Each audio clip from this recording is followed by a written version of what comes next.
മഴ നനഞ്ഞാൽ കുഴപ്പമുണ്ടോ? ചെറുപ്പം മുതലേ നമുക്കുള്ളൊരു വിശ്വാസമാണ് മഴ നനഞ്ഞാൽ പനി വരും എന്നുള്ളത്. ഇത് തലമുറകളായിട്ട് കൈമാറിക്കൊണ്ടിരിക്കുന്ന ഒരു വിശ്വാസമാണ്.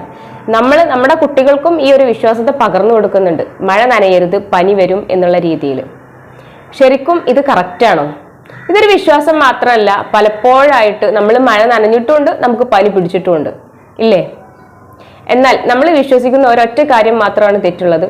നമ്മൾ ചിന്തിക്കുന്നത് നമ്മുടെ തലയോട്ടിയിലോട്ട് വെള്ളം കയറിയിട്ടാണ് നമുക്ക് പനി വരുന്നത് എന്നുള്ള രീതിയിലാണ്. എന്നാൽ തലയോട്ടിയിൽ വെള്ളം കയറിയിട്ടല്ല നമുക്ക് പനി വരുന്നത്. തലയോട്ടിയുടെ ഉള്ളിലോട്ടോ നമ്മുടെ സ്കിന്നിന്റെ ഉള്ളിലോട്ടോ വെള്ളം കയറൂല. ഇതെല്ലാം ഒരു ബാരിയറാണ്, പ്രൊട്ടക്റ്റീവ് ലെയേഴ്സ് ആണ്. ഇതിനകത്തോട്ട് ഒരു സാധനവും കയറില്ല. പിന്നെ എങ്ങനെയാണ് നമുക്ക് മഴ നനയുന്ന സമയത്ത് പനി വരുന്നത്? ഹെൽത്ത് റിലേറ്റഡ് ആയിട്ടുള്ള വീഡിയോസ് കാണുന്നതിന് വേണ്ടിയിട്ട് ഈ പേജ് ഒന്ന് ഫോളോ ചെയ്യുക.